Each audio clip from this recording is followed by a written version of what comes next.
এইভাবে সমাজবদ্ধ জীব মানুষকে কোরআন সমস্ত প্রকার সামাজিক অশান্তির আগুন থেকে রক্ষা করে সমাজের বুকে জান্নাতি পরিবেশ রচনার আহ্বান জানায়।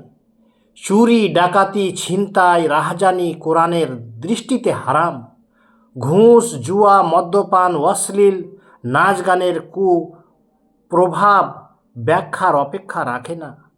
কোরআন কঠিন হাতে তা দমন করার জন্য সেগুলোকে শাস্তির যোগ্য অপরাধ হিসাবে গণ্য করা হয়েছে। সুতরাং একথা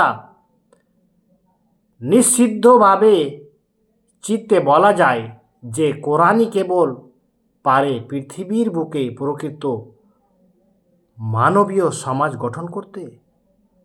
এমনকি কোরআনকে যারা অস্বীকার করে তাদের সাথে সামাজিকতার দৃষ্টির ক্ষেত্রে ও সীমানা নির্ধারিত রয়েছে।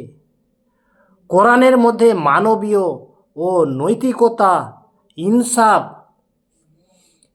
আমানত, ন্যায়নীতি, বিশ্বাস ভাজনা, দয়া এবং কুকম্পা, অঙ্গীকার, সদাচরণ প্রতিটির ক্ষেত্রে কোরআনের দেওয়া সীমারেখা অতিক্রম করা যাবে না এবং তা অতিক্রমকারীদের জন্য আল্লাহর কাছে রয়েছে কঠিন শাস্তি।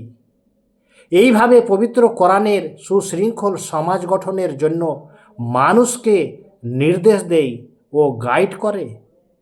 সামাজিকতার চেয়েও বিস্তৃত ও গুরুত্বপূর্ণ জীবনের অংশ হলো মানুষের জীবনের রাজনৈতিক ক্ষেত্রটা। মানুষের রাজনৈতিক জীবনের মূল কথাটি হলো মহান আল্লাহ তাআলার সারা জাহানের সমস্ত কিছুর সৃষ্টিকর্তা।